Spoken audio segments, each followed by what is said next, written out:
My grandmother gave me a $1,000. I think she thought she was going to die, and then I put that into Bitcoin, and then I just kind of spent every day trying to predict the markets. How much was Bitcoin trading when you put in that? It was like $10, $12. So it was How many really Bitcoin low. did? But so I think it was like $10 and change. It got me like about 100 Bitcoin. I was 18 years old when I reached $1 million. And that's in Bitcoin. As in Bitcoin. Some people get confused that I say they think it's 1 million Bitcoin. Well, I wish. I wish. There's two versions of crypto. There's the transactional one, and then there's the utility one. He just kind of dumbed it down for me. I don't know if this is true. Like, this accomplishes more than just people saying there's perceived value in a coin because we say there's value in a coin. X could easily be banned, or shut down or bankrupted. Even if you say like, we have a website or a mobile website, even if we get banned off the app stores, we still exist. Why wouldn't every social media website go to a blockchain? I think it's a little bit of work to integrate. I think that's the only thing. And it's not needed because it's the same reason why people say, why do we need, Bitcoin when, the dollar works just fine? On the back end, Bitcoin works without any need for government. Yes. Right now, your currency and your credit card and your banking system all has to go through government and Federal Reserve and it really does, right?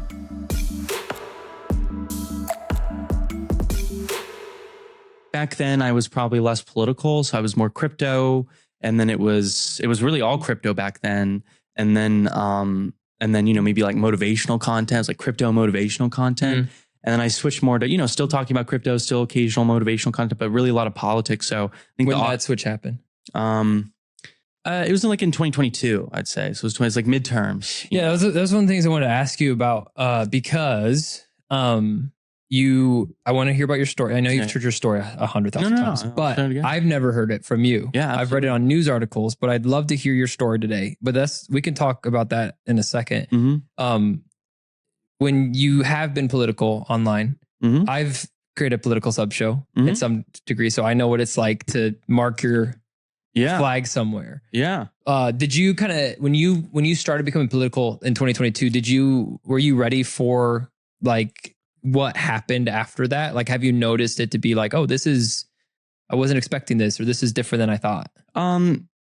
I mean, yes and no, in the sense, like, I definitely, like, I had a lot of journalists that liked me, for a good, because I was always doing a ton of press stuff, and everything in the lead up to that, kind of around crypto and everything. And then, but I got really bored of doing press stuff, and, I still do press stuff and everything, but I kind of, before, like, the goal was the article, and now, like, the goal, it's an article can be, a nice tool to shine light on something you're really deeply passionate about. But back then I was really egotistical. Like, I really needed the art. Like, wow, this really feels good to get an article. And then it didn't. I got good at it, and it didn't anymore. And then I just kind of stopped getting it. And then I'm like, I don't really care, like, I like it still. A lot of journalists, still friends with a lot of journalists and everything. And then, a lot of my lib journalists friends, they reached, kind of like, you're better than this, Erik. Because I think I come across, it's interesting when I used to live in London,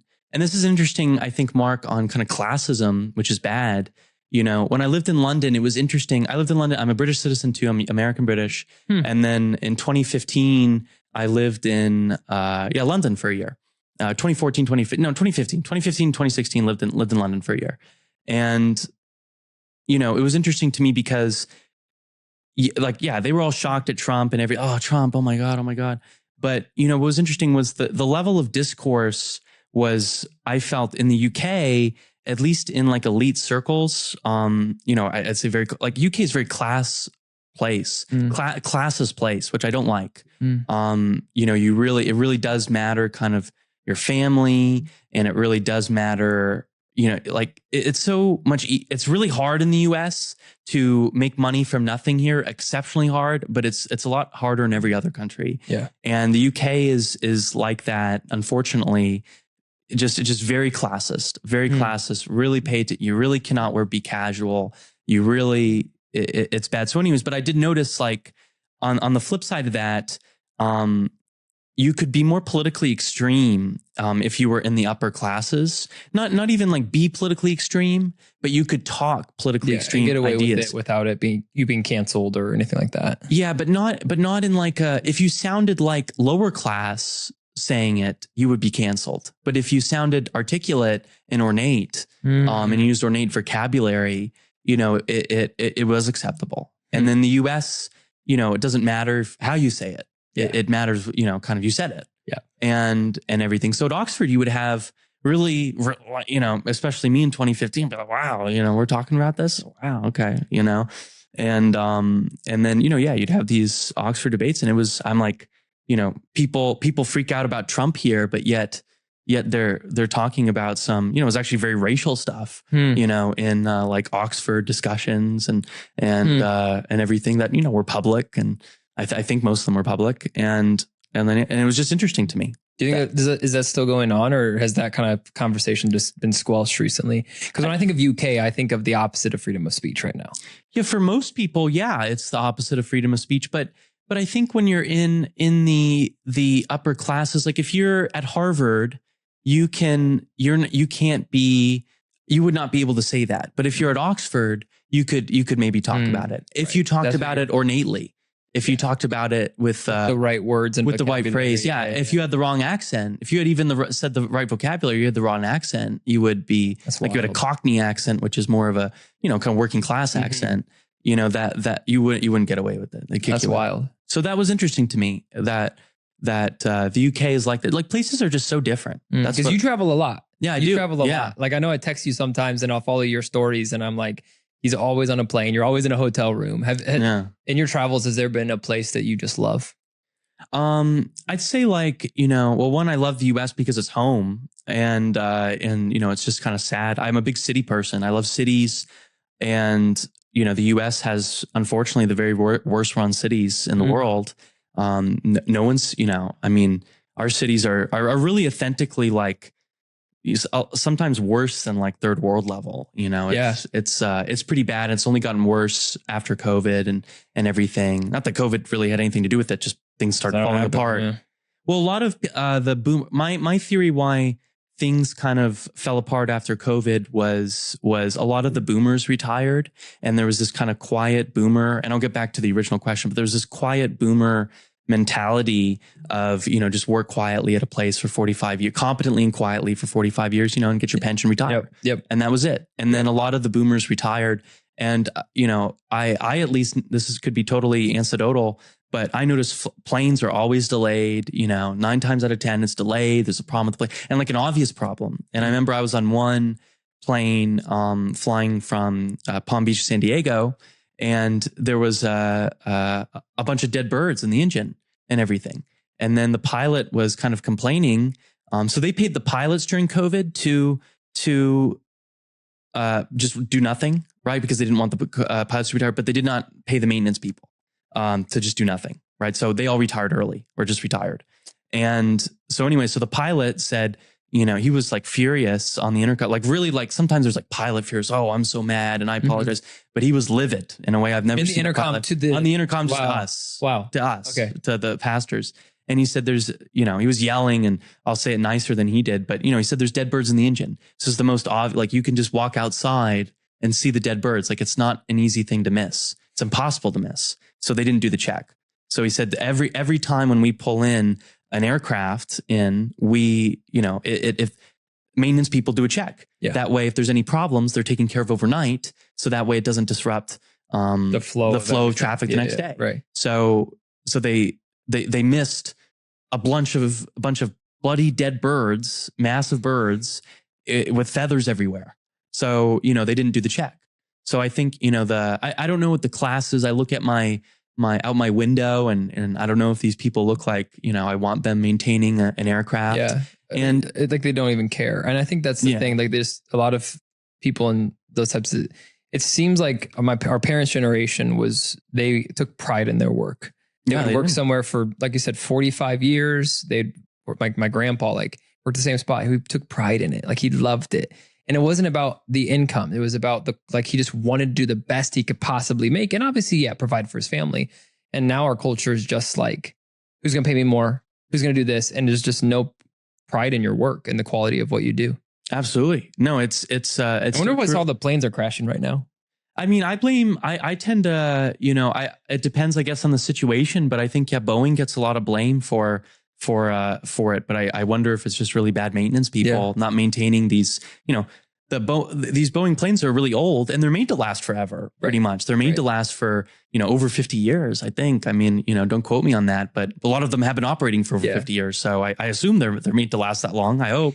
But I think 20 years past their expiration. Yeah. Like they're like, I go in there, it's like this plane's like from the 70s or the 80s. Yeah. And then you look at the planes from then, and obviously they've made changes, but the overall plane itself looks the exact kind of same as it did. And then, by the way, we had supersonic jets in the 70s and everything. We had the Concorde, and I have, if you want to get into conspiracies, I have total conspiracies over the Concorde, which was a British-French, joint plane for supersonic commercial travel. And I felt the US tried to make a competitor to that plane, and they couldn't. And then this was going to take over Boeing. So America dominated, still to this day, every, now Airbus is coming up a lot, but like pretty much still the America makes the world's planes.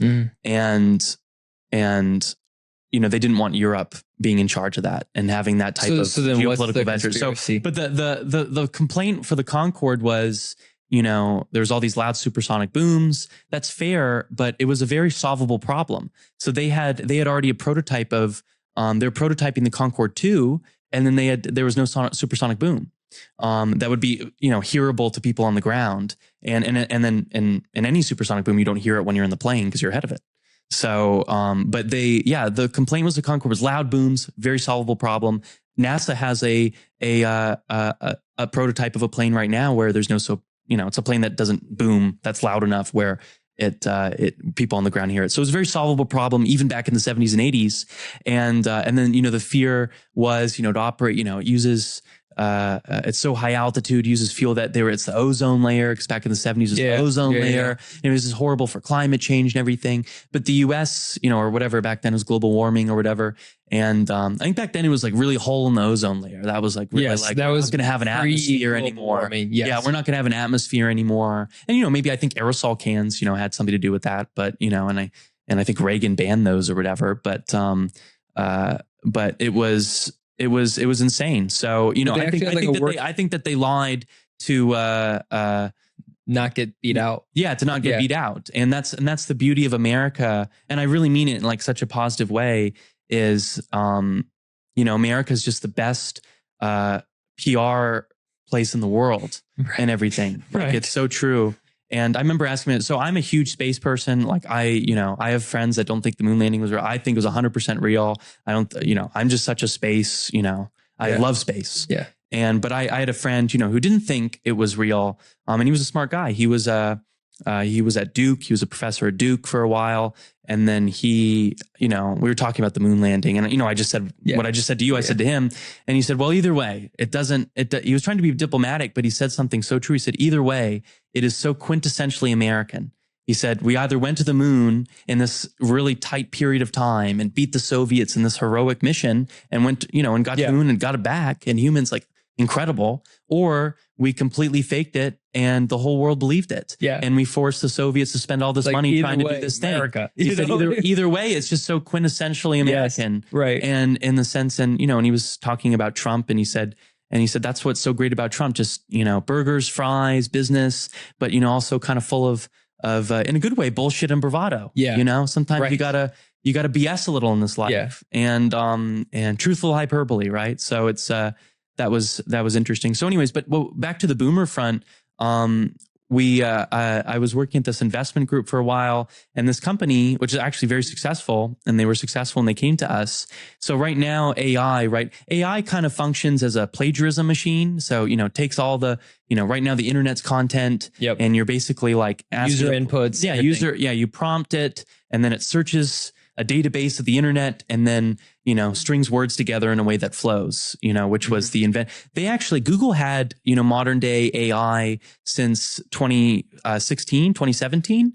And then they just didn't release it. It was internal. It was OpenAI. They were so desperate that they poached people from Google and remade what Google had internally. It was, it's what's called a transformer. So the transformer was the breakthrough AI to be able to basically, you prompt it and then it can kind of form words together and convert it into something that's relevant to you. And Google already had that. And Google had that technology, but they held it back for so long because they and I know people at Google, they held it back for so long because of just, they couldn't make it like not racist or something, or not do bad outputs. Yeah. So right. it was, they and it wasn't control it enough. Yeah, they couldn't control it enough. So they kept trying to put restrictions on it. So if I said, tell me a racist joke, it would tell me a racist joke. Exactly. Right? But now if you do that, there's like, oh, we don't. Exactly. Yeah. And you see competition like OpenAI,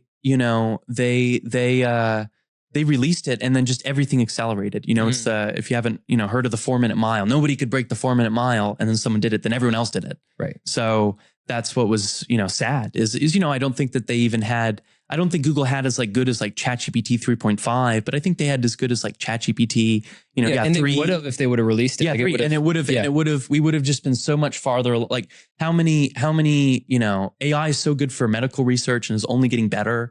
And does that AI scare you at all?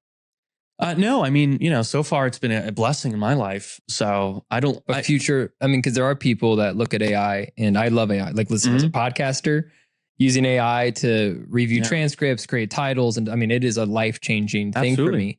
But there are a lot of people that are concerned about the future of AI, and I know the doomsday people, the sentient robots, that kind of stuff. Like, is that at all a concern of like, or just AI completely taking people's jobs, like that kind of stuff? Well, I look at it in ancient Greece, in Athens, they had the mindset of we don't want to work. And then their equivalent of building robots was, I don't know, it's too blunt for this podcast, and I don't agree with it. It was they wanted to, and this was a very serious idea talked about. There's a very serious idea talked about where they talked about interbreeding humans with monkeys to create this working class, so none of the Greeks had to work. Really? And that's terrible in practice. But now with robots, the ethics of that, is now gone. So, so you can, I don't want to work. I don't want to work, So, I want to work on things that I love. Yeah. And I don't think most people want to work and everything. So I want to create a society where working's kind of optional, and people take advantage of that, whatever. And I don't know what that looks like. people talk about UBI. We saw a taste of that with COVID, What does that mean from like, so I'm more of a capitalistic mindset, and is that more of a socialist way of thinking? No, I don't know what it is. Maybe it's the goods just get so cheap and so, it's so easy to make money, and things are so cheap that, you make $500 a month, that pays for everything. I don't know, Yeah. And I have no clue, but I think if you have robots that can do all the work, there's a way to not have humans do work. So. Or at least the grunt work that I think it'll replace everything. So I think that, for humans, there'll definitely be a lot to do. But it was, but back to this company that was pitching us as this investment group. I know I'm going all over the place, as Trump says, the weave as this investment group. And then they had pitched us. It was so cool. And they basically said, like, right now, like they've taken, all these AI companies, they've taken the Reddit data, they've taken the YouTube data, whatever. And they can't, that's it. But right now there's a lot of niche data that they need. So so they said one of the things that we're doing is, we're finding great mathematicians that, just have not published anything on the internet ever. And then, kind of paying them to just, do their thing in front of cameras and in a keylogger on their computer. And then they sell that data to, OpenAI, and they already had, businesses with OpenAI. And then, but that applies to, they said they were pitching us because they want to expand to robotics. So they said, we want to, photograph, we want to record, LeBron James, shoot a hoop, whatever you may think of him, or Michael Jordan, whatever, whatever great basketball player. So a robot can do that, because a robot can learn that from YouTube videos, which has been a recent breakthrough where it can learn from YouTube. But it's just something about having just a full 3D cameras and telling you to do this and that.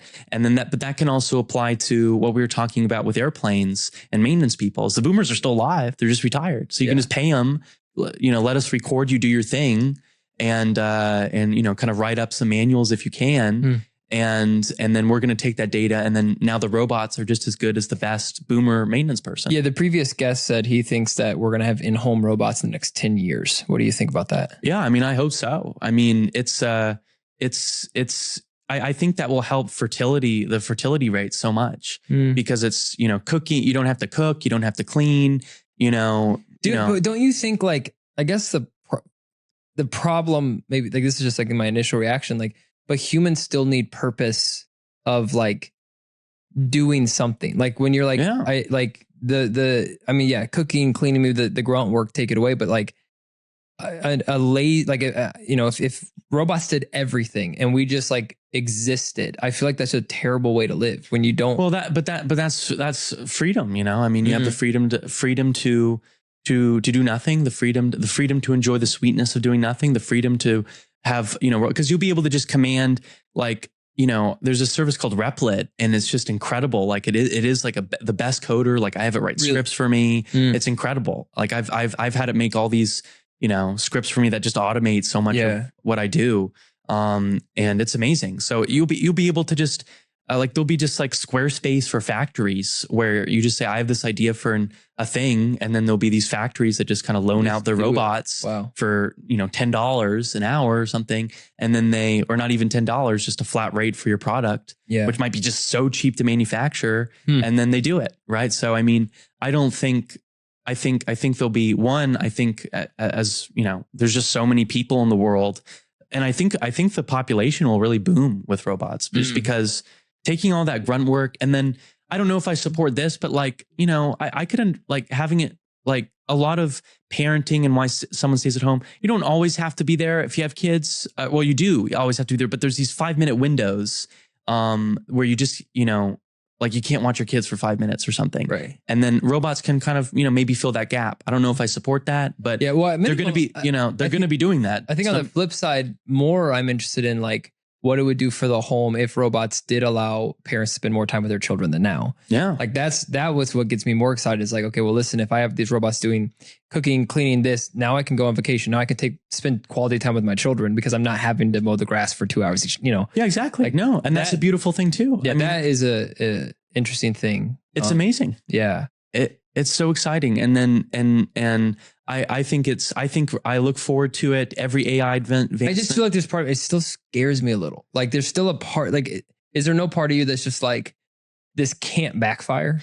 I mean, you're going to use, and it's already being used, you can use AI in warfare and everything, but then you can use AI against that AI. Like people talk about drone swarms, but that you like, I think Anderil Palmer Luckey, he's a great guy. And, he created this, thing that's on the back of a truck and then it just shoots a localized EMP at the drones and they all fall. So, I mean, it's just, trying to get him on the podcast actually. Yeah. Well, he's great. Well, great guy. Met him only briefly a few times, I don't, not really friendly. Yeah. I've just watched like a TED talk and I'm like, this dude's he's awesome. So awesome. Yeah. He's so awesome. Yeah. And then, but he, so anyway, so that's cool. So, I mean, AI in warfare will, like if you don't use AI for defensive purposes, obviously that can lead to bad things, and then, I mean, and there's so much AI fakes, it's bad, but I think it's net good. I really do think it's like just overly net good. Yeah. And then, people fear, losing jobs. And then, there'll be maybe a transition period, hopefully not a rough transition period, hopefully not any transition period. Where maybe there'll be people kind of like, you really do have to think of like, what is going to happen? Do you get into the Hayek economics and the free market economics where just, actually, we don't need any UBI type system. I don't want UBI to happen because I think, there's just so much fraud. Define that? What's UBI? Oh, UBI, universal basic income. Okay, yeah. So, the thinking is with robotics, things will be so cheap. You won't have to, there'll be so little work to do. That's only, you can paint or whatever you want to do. Right. Think of business ideas that robots can all do. You command a Fortune 500 company as one person, level business as one person. And but ultimately, like there will be people that just won't have a job and then won't kind of have some like idea in this new kind of economy. And then, what do you do with these groups of people? And then I think, kind of the prevailing thinking, which I don't agree with, is everybody gets universal basic income. And then you might not have to send a lot of universal basic income. Like things are so cheap. Yeah. Like universal basic income will be $500 a month and get you more than $5,000 a month gets you now. Right. So it's, That's kind of the hope. I mean, there's just massive changes that would have to happen worldwide for that to actually happen though, right? Like that just seems like a utopian pipe dream to a degree. It's not. I mean, things will just get so cheap to manufacture. I mean, it'll just be insane. I mean, but you're not but then if I mean, it'd be cheaper than China. If you look at the actual like in bulk price, like an iPhone costs like $50 to make, but like and they charge $1,000. That's what I'm saying though. Yeah. So even if you do get robotics, like will the consumer ever feel that decrease in price though? I think there'll ultimately be a huge segment of the population that makes less money. So thus, like I think on paper, average money making per person will go down, but buying power will get you more. It's kind of like reverse inflation, where like, you know, you can make more money now, but but if you actually made less, you actually made less money. You can make a $16,000, you know, whatever, you know, you can make $6,000 now a month, and you're making less than when you were making $5,000 a month, you know, years ago. So that's what's crazy. So I think that's what will happen is you'll have, I don't know if it's like exact like effect on the dollar, but you'll have more buying power with your dollar. Even though the dollar will be slightly more devalued by the time this robotic stuff comes out, you'll still have more buying power with it. And then you know, so I think there'll be two classes of people. I think there'll be kind of the people that were starting AI companies. I think honestly, like influencers will still be I think politicians will be in a good place. I think influencers will be in a good place. I think, you know, tech founders that are in AI and robotics will be in a really good place. And, you know, robotics was like a terrible thing to start a company in, like for all these past decades. How do you think this would affect a third world country? I mean, things will be so cheap to manufacture. I mean, you'll be able to build a Dubai in like, you know, a year, like a whole wells city. Everywhere overnight. Yeah, wells everywhere. I mean, but the thing is that in a lot of these countries, they do get, you know, wells everywhere. And then, you know, they don't maintain them. They don't maintain them, or they steal parts of them. I mean, that's true. Like Paul, I have a friend named Paul. He's doing a walk across Africa right now. And he's awesome. He's a node owner for Optio. Great dude. And that's what he said. The biggest problem when he came in the podcast, he's like, people don't understand. Like people's like, we need more wells. We need more wells. So everyone says, he's like, that's not true. Like, because companies are making more wells and then they have to go back a year later and make it again. Yeah. Because either these companies are coming in and not training anyone. They're just actually just building it and leaving. And so people just don't know, even if they'd want to, or they're just not maintaining it. They're breaking it. They're taking parts. And I mean, there's bad people in the society where if you give them solar panels, which is self-sufficient energy forever in Africa, it's sunny all the time. Right. It's just infinite energy. Right. So if you're in a winter place, it's not infinite energy. If you're in Africa, it's infinite energy. That's true. So it's, but then, you know, I mean, you know, you always have bad actors. You have bad actors in your community, and a lot of them. You know, Africa actually is like it is industrializing, and there's places that are getting better. It's kind of interesting to think about. There's all these other different groups in Africa. Like you talk to an African, they're like, oh, don't say I'm don't say I'm West African. Don't say I'm, an East African will say that, and West African will say the opposite. And there's a million different dialects. And Africans are some of the most racist. Like Africans are like some of the most two other Africans, right? Not even like African Americans. Although actually, there's a funny story I have about that, which I don't know if I want to get into, but it was I have a terrible joke. I'll tell you after this though. Okay. But it's not even a joke. I just saw this like tweet thread in front of me and it was so funny. I'll tell you later. But it's interesting. There is actually a lot of places.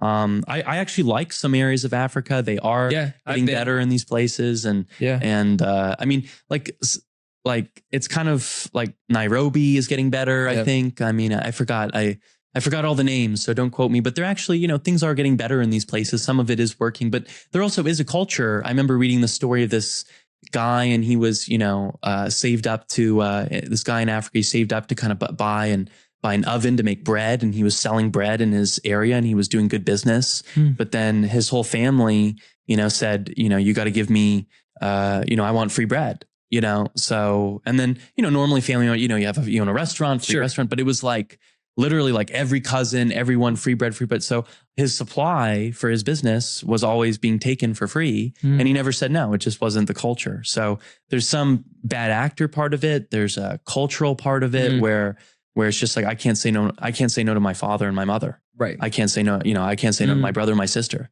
I can't say no to my cousin.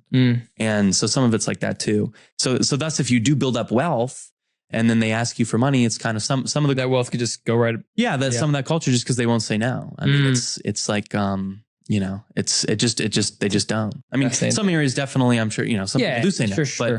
But on net, this was a story, and it wasn't an uncommon story. It wasn't always the rule, but it's not an uncommon story. So it's like in kind of Western culture, and not all Western cultures. And I think this airs kind of to an extent of on the bad side of things is your family like won't help you. It's like kind of popular for these billionaires to say, I'm not giving my money to my kids. Yeah, it's a very popular trend. And I don't know. If I make billions of dollars, they're going to my kids. Yeah. Who better? I don't want to give them to some NGO. What are they going to do with it? They're going to give it to their kids. Yeah. So, so I want all my money, I want to go to my kids. So, I don't know what this weird, but it isn't, a Western mindset. And I think there's some good in that mindset, but I think the way it's carried out, like I'm nowhere near to where like I have generational wealth right now. Like we're building it, we're building businesses, we're trying to get there, right? If God blesses me to where I have that type of wealth that I need to, like my kids would never have to work. Let's pretend like it's that type of money, right? There's part of me that says as a father, like I want my children to learn the lessons of hard work. I want them to learn the lessons of meritocracy. I want them to learn that like life isn't just given to you.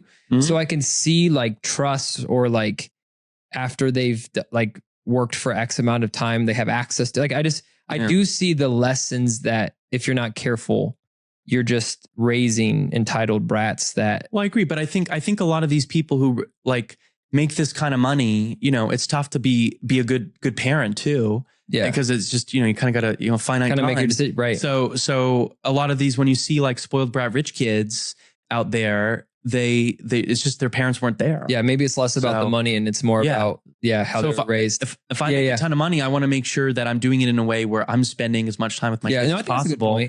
And to make sure, because I want to say to my kids, I want you to use this money, I mean, do nothing if you want, I guess. But like, I think that's not a fulfilling way to spend your time on this earth. Yeah. Or, and it's not like go start a business either necessarily. It's like, go do something great with this money. This money is such a, money runs the world, and for better or for worse, go do something really, really great with this money. I don't know what that is. Maybe it's making great music. Maybe it's starting a great business. Maybe it's creating a new invention. Maybe it's just running a charity. Like, maybe a charity that actually helps people in a real way, systematically. So it's go do something great with the money, go run for office or something, like go do something great, like Joseph Kennedy, he made all those money, and then, his kids, whatever you think of the Kennedys, his kids didn't do nothing. Right. They had generational wealth, and his kids didn't do nothing. Right.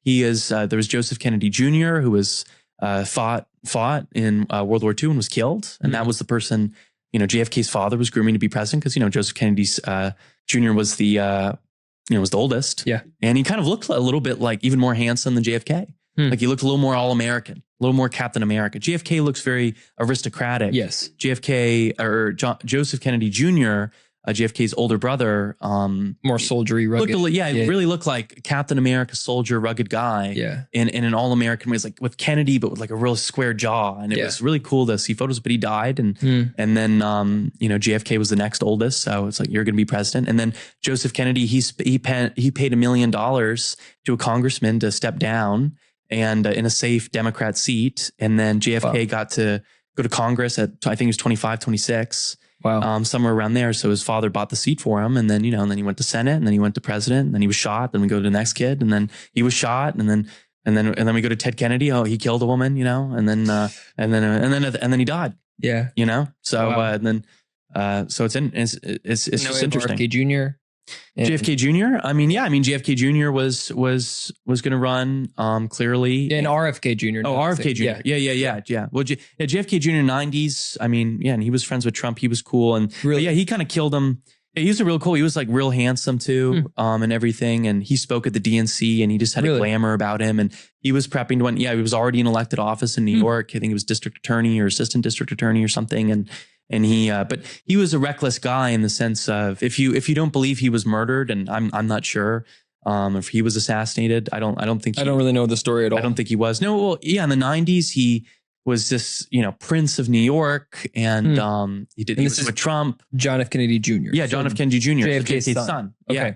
So he was just a kind of a baby toddler when his father was killed. In the CIA. And yeah, in the 90s he was in his 20s, 30s or whatever, and he was just this man of total glamour, almost more glamorous than his father, but in a modern way. And he started like this magazine. Trump was on the cover of those magazines. They did an whole interview with him and everything. And then he married this beautiful woman that was, just classic look. Although, they fought and a lot. He died. Yeah. Well, he flew he was a pilot, but like in a small plane, Cessna. Yeah. And then he flew into a storm just because I guess he thought he could. He was kind of reckless with his body, so. Like one time he was flying in kind of one of those bicycle little kite planes or something. And then he broke his leg. He fell fucked it up and broke his leg. And, but yeah, so he took his whole family to go to Martha's Vineyard in the Cessna through a thunderstorm where other people were canceling their flight plans. And then, he was taking down the storm and, that's, so the story goes, but he does have a history of being reckless. And then, RFK Jr. is the one that made it the farthest. So it's it's so cool. And then, but he's been capped by his voice, Yeah. Like I think RFK Jr. would be president if he didn't sound like he swallowed a squeaky toy. Yeah. Or sound like you're, a vacuum cleaner over a bunch of pennies, that's kind of what he sounds like. So it is. It is. No, it sounds like a vacuum cleaner vacuuming up like 100 pennies. Yeah. I don't think it doesn't help him when he's before Congress and he gets really amped up. Yeah. It doesn't help Kennedy him. curse, man. Yeah. Well, maybe it saved his life. Maybe. So, Yeah. And he's done all right for himself. Yeah, he has. And so I wanted to pivot back because you said, money ruled the world earlier. And then you also mentioned your history with crypto. So before we wrap up, for those that don't know who you are, I'm going to obviously put in the description. So the people that made it this far, thank you. Like you've been a visionary since you've been young. And then that's why I was enjoying the conversation, talking about what you think of the world of AI, because like you've shown a track record of being ahead of the times, and you were young when you stumbled across Bitcoin. And then that's changed your life in a lot of ways. So if you wouldn't mind telling us, when did you first hear about Bitcoin, crypto, and just walk us through that quick story of where we're at now. Absolutely. Yeah. And happy to. So how I got into Bitcoin was I was actually brought to this protest by my older brother. I was just like a tween, and it was a very footloose like protest. Some people got arrested for dancing at the Jefferson Memorial, which is actually illegal. So it was just like four people with their, their iPods, if you remember those, and wired headphones. And then they were just in the corner quietly dancing. And then the park ranger said, that's illegal. And then the other three kind of backed off, and this one guy wouldn't. And then again, he wasn't loud. It wasn't a boombox. Yeah. And he was just there dancing, quietly, literally just doing this. And then they slammed his head on the marble floor, knee on the neck. You could almost hear his skull crack when it hit the floor, and it was on video. And he,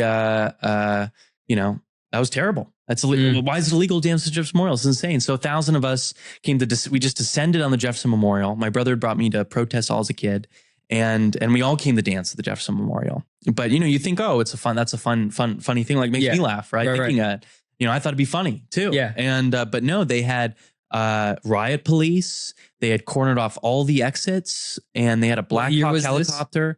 This was in like 2000. It was like the Ron Paul era, somewhere between 08 to 012, somewhere. Yeah, there. This was like the J6 before J6. Yeah, apparently that's how they were treated. They treated, that's how they treated it. So even more so, actually. Wow. And they had a Black Hawk helicopter guy, circling like just 2 stories high, like really low, with a guy on the side with like, holding the machine gun attached to it in military uniform. It's insane. And you can look up the videos of this. Then they had riot police on horseback. So they blocked off all the exits except one. So here are the steps of Jefferson Memorial. And then they had one exit there. And they blocked off everything. And then they had a bunch of riot police all here. So if things, kind of went down, you run, and then they have a riot police, and they had like the sticks and everything. Yeah, the shields. And something like. And then so anyways, and this is all for dancing. This was all just 1,000 like weird, kind of weird people dancing the Jefferson. How old Court. were you at this time? I was around like 12. So it was crazy. So I was, again, my brother brought me to all these protests, and it was incredible. So anyways, things popped off, and, we all started running, and then, I was joking. I asked this, running, and I asked this guy next to me, he had this orange shirt on, and with a B on it that looked like a dollar sign. And I said, what's the, kind of running, like, what's that? Didn't expect him to respond. And then he said, it's Bitcoin, man. It's going to end Wall Street, bro. And he ran off. And anyways, that's how I heard about Bitcoin. No way. So, and then we went up and looked it up later, and we thought it was this really cool thing that could, me and my brother looked it up later, and, thought it was a really cool thing that could change the world. And then, I had, my grandmother, was very kind to, she gave me a $1,000. I think she thought she was going to die. Thankfully, she's actually my only living grandparent, still alive. Still, wow. Yeah, but I think she thought she was going to die. She gave me $1,000, favorite grandson, I guess. And then, not to brag, but it's, and then I put that into Bitcoin, and then I just kind of spent every day trying to predict the markets to. How much was Bitcoin trading when you put in that? It was like $10, $12. So it was really low. How many Bitcoin did? But so I think it was like a $10 and change got me like about 100 Bitcoin. Wow. So it was incredible at that time. So that was nothing at the time. It was $1,000. And then you kept buying and growing it. Yeah, I kept buying and growing, and you make your best to predict. Yeah, you want to buy low, sell high. So you try to predict, and then a lot of it was just doing what I could as a tween or teenager to pull in money to put more money into it. So because I felt you had nothing else to do as a child. My bills were paid. So. At what point did you reach $1 million? At what age? I was 18 years old when I reached $1 million. And that's in Bitcoin. As in Bitcoin. Yeah. Some people get confused that I say they think it's 1 million Bitcoin. And I'm like, well, I wish. I wish. $1 million at the age of 18. Was it weird growing up in school with this? Did your friends know that you had this investment with this Bitcoin? And because early on, no one really knew what it really was. I don't know if they did. I think some did. There was one other guy. So I was a freshman in high school at the time. Like later, like not at first when I first got into Bitcoin, but I had dropped out of high school actually. So but kind of my last year of high school, I was a freshman, and then I started like the beginning of my sophomore year, and then I had like skipped a grade earlier. So I was kind of freshman age in the beginning of my sophomore year when I dropped out. But when I was in my freshman year, I was friends with, my friends were more like the seniors. So, and one of those guys was in Bitcoin. So people would hire him to build out Bitcoin mining rigs, back in the day. Yeah. Right. This was like 2013 or something. And then, so anyways, but he was a character. So, I don't know if we saw eye to eye on everything, but at the time he was the only one that would kind of talked about Bitcoin. I don't remember if I talked about Bitcoin to anyone. If I did, like no one really, like, whatever. Yeah. And so you're secretly. And that's like a fair response. Like, because it's a fair response. And I just don't think people even understood like what this was. And then when you reached $1 million at age 18, and then since then you said you've done media stuff. I believe you started other companies and organizations. Yeah, no, I did. I started a company. When I dropped out of high school, I started this ed tech company, which I later sold. Ironically, an education tech company. Because I love learning. So that was cool. And then sold that company and put that money kind of back into Bitcoin too, which was cool. So what do you do now? Like, because if I'm understanding correctly, you don't have to give numbers on the show. Like, that's fine. Like, you're doing well, and Bitcoin's doing very well right now. So I'm sure that's behooving to you. How do you feel your time right now? How do I feel my time? Well, I believe in Optio. Yes. Time to chill. Yes. Time to chill. So time to chill. No, well, my friend came to work here. I had hired him a long time ago to do a project for me. He has his own business, so I'll say actually work with him, and then he kind of he invited me to this party where you and I met. Yeah, and as Jason. Anyways, he brought me on. He introduced me to Yasser here, and Yasser's incredible. He's an A player. I only want to work with A players. And I think, he's incredible. I think he feels the same. So, anyways, and I saw the vision, and then, I know, I'm a huge believer in crypto, obviously. And I'm a huge believer in the potential of, kind of blockchain based social media platforms for free speech purposes. And I have known every owner of Parler since the beginning, since they were kind of in a booth at CPAC doing their first booth, just trying to get the word out. Yeah. And so, so I've known every owner of Parler, and this is the end all be all. Yasser's the end all be all owner of Parler, and everything. And then, and kind of separately what he's doing in Optio and how he's integrating that with Parler. So that was kind of what got me into it. Is I had a friend here that I love and trust, and then big fan of Parler and seen it all. And it's just incredible. So I love Optio because I just believe in the power of free speech social media platforms. I mean, it's incredible. And it's incredible because it's a blockchain that does something. It's a coin that does something. It's not just a transactional. It accomplishes real utility in the world. And I think I'm not a crypto guy, and I'm kind of dumb. Like, I like to think I can have decent conversations with people, and that's about where my brain power is done. But like when Brian explained it to me, like there's two versions of crypto. There's the transactional one, and then there's a utility one. He just kind of dumbed it down for me. I don't know if this is true. Like, this accomplishes more than just people saying there's perceived value in a coin because we say there's value in a coin. It actually does something. It houses apps. It powers apps. And I was like, oh, that's cool. So it's almost like the stock of a company. Like, it does something, and I agree. And that's what got me personally excited about the project. Is there anything specifically for the people listening that are like, what is Optio? Like, is there anything that you were like, man, this specific thing when Jason presented this to you that you were like, this is awesome? No, I think it's what I already said, which is blockchain based. Like you look at X could easily be banned, or shut down or bankrupted or whatever, right? Like it's any of these platforms are still very vulnerable. Even if you say like, we have a website or a mobile website, even if we get banned off the app stores, we still exist. Right. Like they can ban your website. Why wouldn't every social media website go to a blockchain? Well, I don't know. I think that's the question. I think just people kind of I think it's a little bit of work to integrate. I think that's the only thing. And it's not needed because, you live, it's the same reason why people say, why do we need, Bitcoin when, the dollar works just fine? Why I don't, this, how to, people at the time I remember saying to me, and maybe still some people say like, paying for my coffee's fine. Why did I need Bitcoin? Right. And it's because Bitcoin works on the back end. Bitcoin works without any need for government. Yes. Right now, your currency and your credit card and your banking system all has to go through government and Federal Reserve and like it really does. Right. Yeah. So it's kind of a privilege to not, especially back then, it's a privilege to not know why it's needed. And I hope that privilege exists forever. I just want, I hope that X is free speech forever and no one does anything to it again. Unfortunately, I think a Democrat will win again at some point. And then they're going to go after X. They're going to go after True Social. They'll go after something else.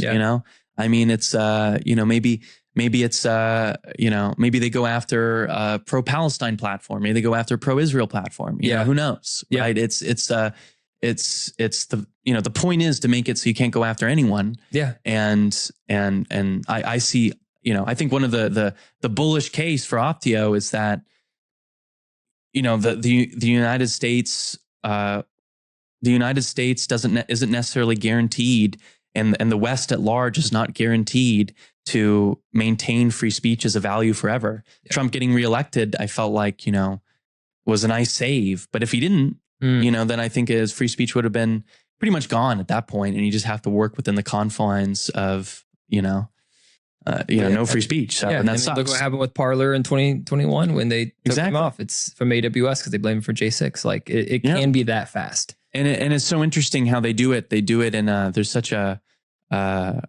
such a free market approach to government banning you, where it's and again, I'm very pro free market, but it's funny. Like I feel like there's a little bit more honesty in the government that just says your website's banned versus as Elon released in the Twitter files back in the day, the FBI was actively pressuring social media companies. Zuck said the same thing on Rogan, that like literally the Biden administration would be calling them, like yelling at them, like take these posts down. Exactly. Yeah. I know a guy named Mike Benz. He's pretty good on Twitter. And I think he said this publicly. He said it to me personally, but I think he said it publicly. So I don't think I'm saying anything that he wouldn't want me to say. But, he was working in the State Department. So State Department was also a big hub for all the censorship stuff because, the United States State Department is that if the fear is that if a domestic political movement wins power, that doesn't want to engage in, any kind of, foreign, you could frame it as foreign interventionism. You can frame it as,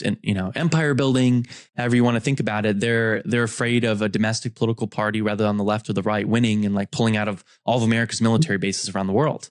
So they want to, these people aren't good at making like great arguments. They're just kind of like, let's just censor them. That's just easier is their mindset. Yeah. So I remember, I think Mike Benz said this. He was at State Department and he said, I think he was on the phone with Google or something, or maybe it was Facebook or something. And he said, I think he brought up on the call, like, why are you censoring so much? And then I think it was Google, and they said, we thought this is what you wanted, so was what Mike Benz said. So it was interesting. He's like, we thought this is what State Department wanted. Yeah. And then it was censoring Trumpism and stuff. So it was, it just goes to show, Trump was such and is an incredible new political movement.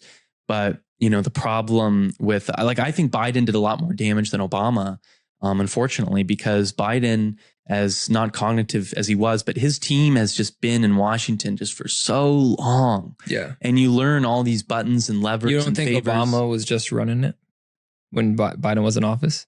I think he had a say. I think there was a lot of different factions. I think that it's too simple to say Obama was running it. And but it adds to my point, is in the sense, by the time you got to the Biden administration, with either Obama having more experience or Biden having decades of experience, but he has dementia, but his staff having decades of experience, right? Like they just have like in that term, they caused a lot more damage than I feel than Obama's 8 years.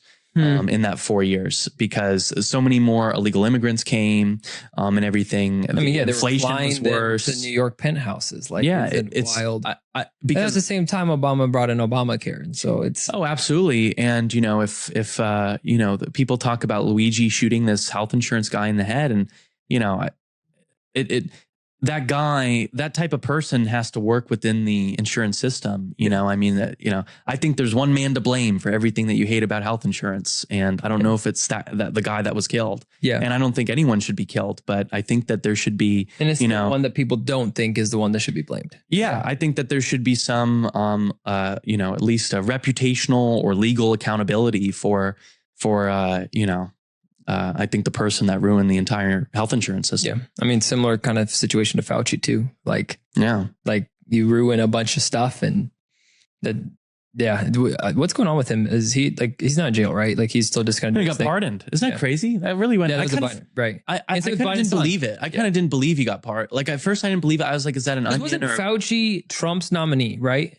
Well, but then Fauci's been there forever. Okay. Fauci just been, he I don't know whether his position was civil service. Trump was the one that said, Fauci, we're going to rely on what you say, right? Originally. Yeah, no, he was. But then Biden's the one that ended up pardoning him. Yeah, yeah. No, well, the thinking with Fauci was, at first Fauci was this kind of guy who's just existed in government forever. And then he had kind of not been, he'd definitely been, I mean, you can read a book, RFK Jr. did a whole book about him, but just for someone that didn't know his whole history, you think, oh, there's this guy, Center for Disease Control, or whatever. It wasn't CDC. It was, I forgot where he was, Center for Infectious Diseases or something. Okay. Whatever group he was in charge of. And then, at first he's kind of just doing the interviews. And I think Fauci was in the beginning just doing the interviews actually against locking down, because, I think people seen those clips, because Trump was initially smart to use it as an immigration play, which was because he said we're shutting down immigration from these countries due to COVID. So that's all the left came out and were like, oh no, it's great. Go have dinner in Chinatown, everything, which is, but Bill de Blasio said. And then Fauci was part of that group as well. So people go, Fauci's hypocritical. Well, it was because Fauci didn't want Trump to do this immigration thing, And then I think it was seen as an opportunity take out, kind of an incumbent president. So, I mean, I think the timing of it was wild. Yeah. Like, well, I think that they go like, they go, we got like maybe swine flu, maybe it's a worse strain or anything. We got a worse strain of swine flu. How can we spin this to our advantage? Because I think it's election season and everything. Like you look in 2007, 2008, people all blame, and there's definitely a lot of blame to go around Wall Street, but like you can, like a bunch of hedge funds that are politically active can get together and sell everything. And then that nukes the entire market for everyone. And you can even do things that are more clever than that, which is you could you could buy up things and then really tank it. You can stage, options trading. You can corrupt that. Like these people have no problem losing billions of dollars a lot of the times because, it's like anyone who makes a movie, you spend so much time on your movie. Yeah. You're going to put a political message in that, whether you're left or right. Yeah. You put so much time into it. Yeah. I would. You're going to put your like what you believe into that. Yeah. And same for, a lot of Wall Street people are about the money, but a lot of Wall Street people go, I want to do something with this money. I don't want to just make money. And then you get so good at making money that it's okay if you can lose 2 billion because you'll get 2 billion back eventually. Yeah. So, so I think a lot of 2007, 2008, there was a purposeful tanking of the I think George Soros, he tanked the pound, in the UK, and the pound sterling is, was kind of seen as a more stable currency than the dollar for a long time. I mean, the price of gold is still set in London. So, I mean, it's interesting. So, I think that they have no problem hurting people. I think, and who's they? I think a lot of powerful people in this country that, care about left-wing causes and maybe even some of those are, right-wing people too, that go, this election's so important. Whoever becomes president is so important.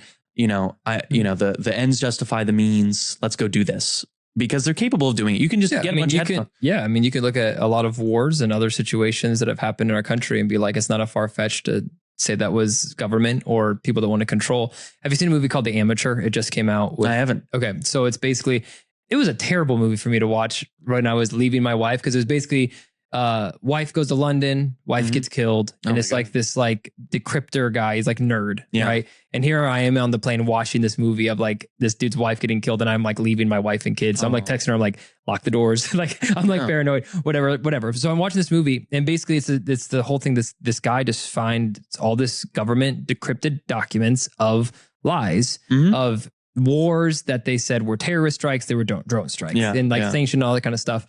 And like, you look back at COVID, is it too simple to be like, it is not unfathomable to believe that the Wuhan lab was run by America that was released because they did not want Trump in office again that bad? Is it too simple to be my take on it? And this is my no facts, no evidence, opinion, on it is, they test diseases and everything. So, the hope is if like a really like, death-defying disease happens, that you have tested it ahead of time with weaker strains to get out of it. So it doesn't happen. And then I think that just got out.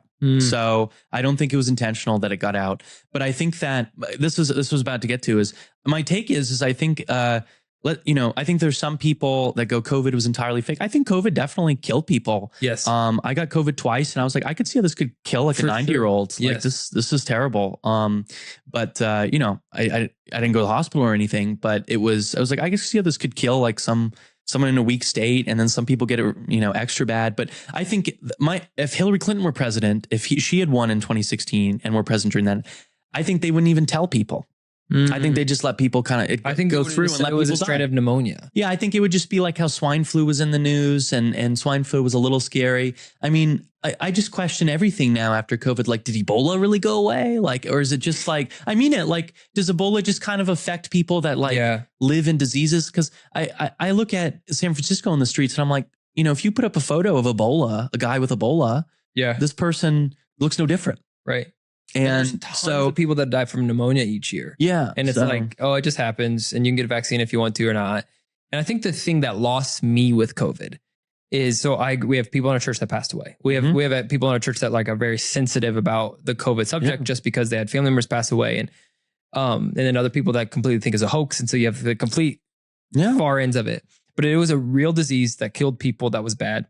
But what lost me is when they said old people are high risk. Okay, I get it. So they should be the ones that should get the vaccines, right? No, children should. Yeah, and you're like, crazy. Well, wait, I thought you said are the children at risk? No, not really. Well, I'm like, okay. So like I have a 2-year-old and a 6-week-old. Mm-hmm. Part of the vaccine schedule is the COVID vaccine. Yeah. Like that's what they tell us. No, I have a nephew and a niece and they do it. But when they do that, what the government doesn't understand, the CDC doesn't understand, is they put now distrust in every other vaccine now. No, I agree. Because like pre-COVID, I was very like, yeah, we're going to vaccinate. Obviously, we're going to get our kids a vaccine. I get it. Yeah. But now it's like, if you're telling me COVID is a good vaccine for my 5-week-old to get, why should I believe you on all the others? Now, I'm not anti-vaccine. Like we still believe that there are good things that have happened in herd immunity, but I've now been like, well, wait a second. If you're telling me as a doctor, my child should get this vaccine, that my child has no risk of this disease. Yeah. Why should I believe you on the risk? And they're just shooting themselves in the foot. It totally is. And, I look at it as no medicine is sacrosanct, whether it be a pill or a liquid or an injection. Right. When I was a kid, they released this vaccine and it caused me a lot of pain. And then they got sued for it. It even killed some babies because it caused them so much pain. Thankfully, I was fine and all good. But I was in a lot of pain as a kid because of it, but it ended up being okay.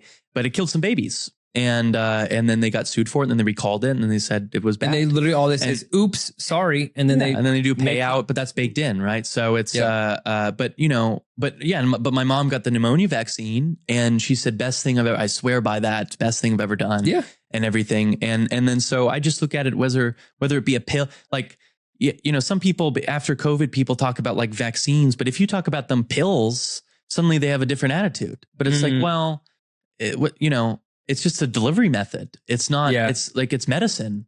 It's whether some pills are good, some pills are bad, depends on your situation, depends on your health, depends on the product. Some pills are just bad for everyone. Yeah. Some liquid medicines are good, bad, or bad for everyone. Yeah. Some vaccines or injections are like that. So I mean, I have nothing against the concept of medicine.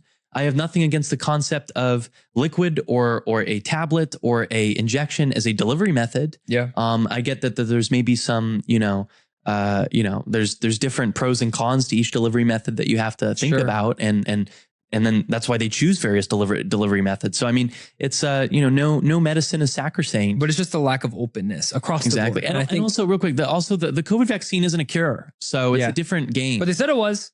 Yeah, they did. And that's the thing is it's just they kept lowering the bar that the vaccine's going to be a cure. Yes. Okay. So one time. Yeah. The vaccine. Okay. You might get COVID, but you're not going to get it bad at all. Like you won't have any bad symptoms.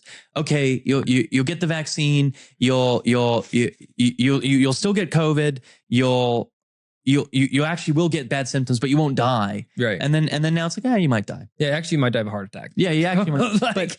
But that's it. Like if it were a cure and then maybe there was some heart risk or some other risks, and then maybe you were talking about. But you play the risk because if you're an 75-year-old overweight diabetic individual, it's like, I'm going to take the risk on the vaccine because I'm probably going to die if I get COVID. You might. Yeah. So you might take that risk. That makes sense. Yeah. And that's a fair trade. That's you're allowing people to say, I'm going to make the best decision for my family. But when you're like not allowing people to work places and you're not allowing people to play on sports teams or show up, or you make a 5-year-old wear masks in kindergarten. Well, ultimately it was and I love the boomers because people insult the boomers and they go, wow, the boomers are the reason why housing costs. So I get why people say that, but it's not a boomer's fault. They won't sell their house. Like it's their forever home.